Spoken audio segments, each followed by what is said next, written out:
Welcome to the Museletter, where we muse, amuse, amaze to email. That's right. This week, what the angel of death taught me. Eggplant emoji. 'Cause I'm that bitch of mixed messages. Right, monkey? Okay, ready. The TLDR. Ursula, oh, sorry. I need my reading glasses. TLDR. Ursula, the ocean eggplant, is here to teach us that losing our voice can be a fate worse than death. So, what had happened was, I almost died. She was warmer than I had imagined. Death. Both in temperature and disposition. She came not to claim, but simply to keep company. A true angel. One night 5 months ago, the angel of death walked me right up to the brink of my mortality. I leaned my head over the edge. Does non-existence have an atmosphere? And if it makes me feel something, does that mean I'm still here? Ready for my body to fade to phantom. Instead, inside my intact flesh sat an emptiness of unfathomable depth, as I felt the truest sign of death. Voicelessness. Let's back it up. For those of you who don't know, in April, I had to randomly go to the hospital for some crazy ovary thing. After 4 honestly awful but also heartwarming days, I was discharged. I still felt horrible though. I couldn't walk or eat or sleep. My organs painfully floated in the infected liquid that filled my torso like some sort of mortal lava lamp. As I tossed and turned that night, my mom's couch began to feel like a deathbed. Then shit got real weird. Time faded away. And in this liminal space, a formidable, inky purple blue presence sat down in the wooden chair behind me. Intimidation, a foreigner to me, seeped into my skin, into my lungs. Immediately and implicitly, I understood 2 things. 1, she was the angel of death. And 2, she wasn't there to take, but to teach. You must be so busy, I thought. If you're not taking me, why are you spending this time with me? She said nothing. I still don't know the answer to that question. Her silent strength struck me, moving my psyche to the edge of a cliff overlooking her domain, the all-democratizing death. I felt so small, yet simultaneously so connected to this greater mystery that my soul stirred, the spark of expansion.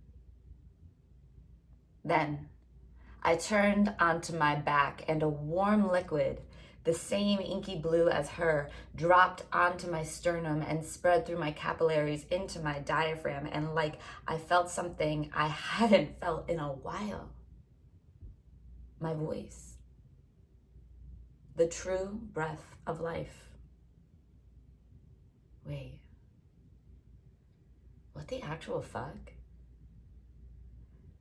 You might be thinking, girl, I knew you in April. You had plenty of voice. And I did. I was working it on the airwaves, shout out emus and WPKN, writing for work, creating poetry, teaching, occasionally posting a rogue Insta reel. I was functionally expressed, but to be 100% honest, also functioning depressed. My soul was digging its fucking heels in the sand every fucking day, knowing something was off. It was not okay with being at 80%. Please, if you know me at all, I'm a gold star, all-star student, easily demolished by a B-. I woke up every day being like, my smile's big, then why do I still feel so small? Note, listen up, monkey. Sometimes that 80%, that good enough, can be your worst enemy because it kind of feels like the physical world is gaslighting your soul world. So you can go for way too long, me equals years, low-key tormented by this deep and muffled calling towards something greater. And then that night in April, the angel of death showed me that though I had been speaking, I wasn't speaking up. Though I had been speaking, I wasn't speaking up. And that, at least for me, can never be a life fully lived.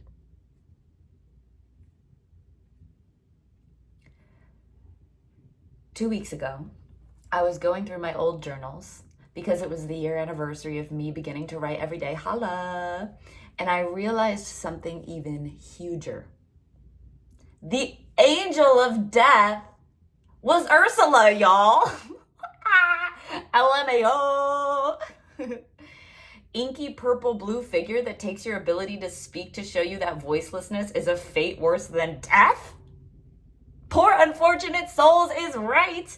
I internalized her so hard that the closest I've ever been to feeling God's presence is entirely constructed around this bodacious babe of an octopusy.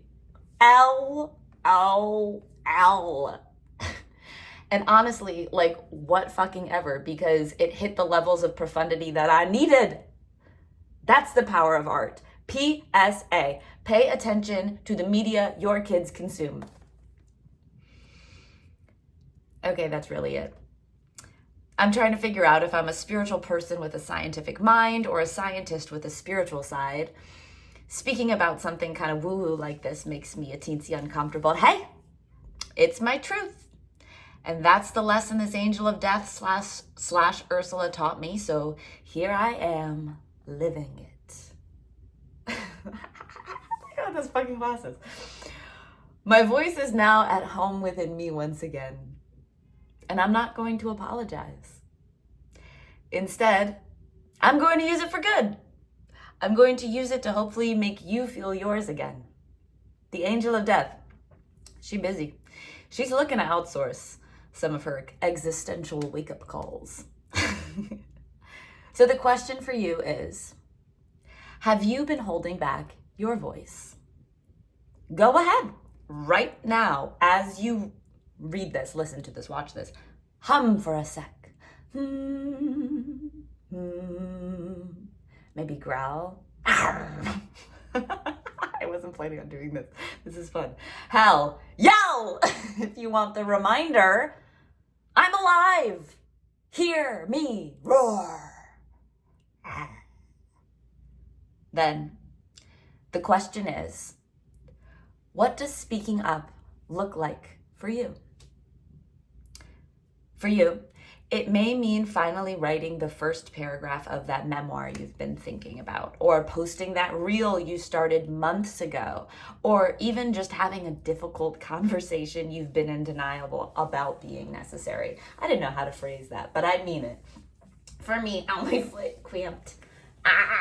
For me, back in April, speaking up meant telling my parents, who were taking care of my sick self at the time, that I still felt terrible despite already having been treated in the hospital and incurring thousands in sunk cost hospital bills, and kind of most prominently, despite feeling like I would be complaining or weak for feeling pain when everything should be fine.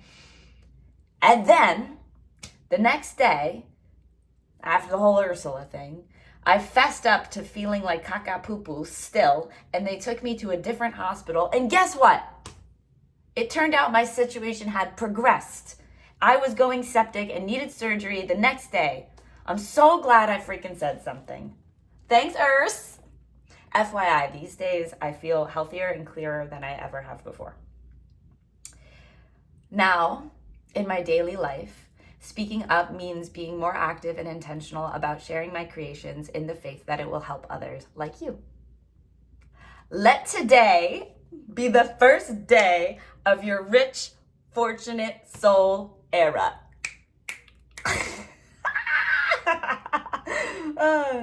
In general, the story is so deep and complex, so much more to say, but I think this is sufficient for the bye week.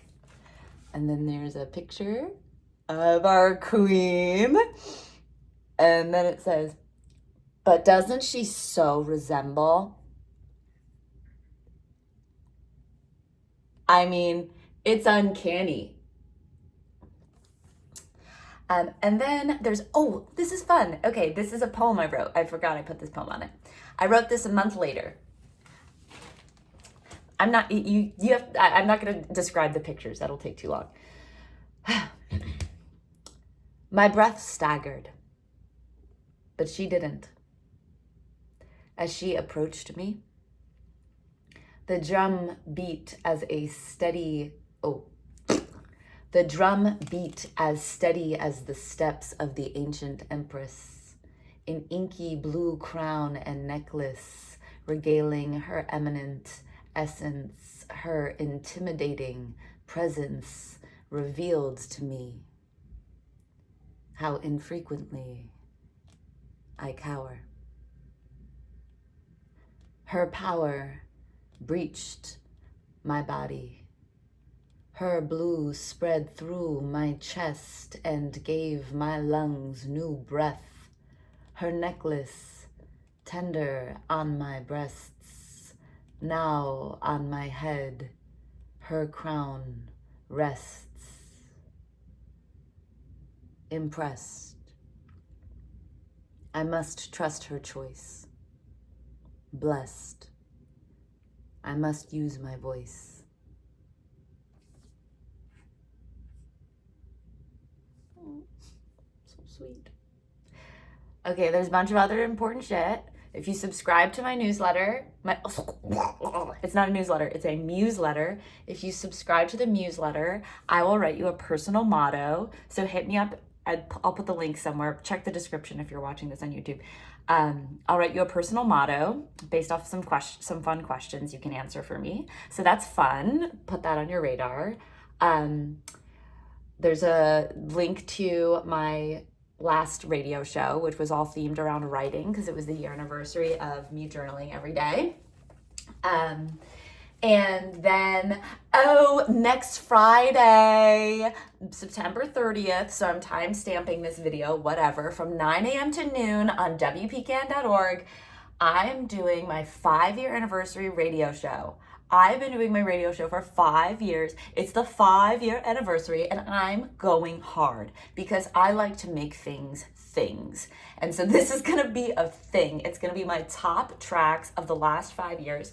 And the last 5 years of my life have been freaking insane. And so it's going to be such a blast. And if you can't listen to it live, there's gonna be a link to the recording.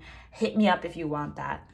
And then finally, let me know your musings. I want to know what you're thinking. What do you think? What are you thinking about in general? What do you think about in response to this? And then I send a kiss, which you'll have to subscribe to the Museletter to get the kiss.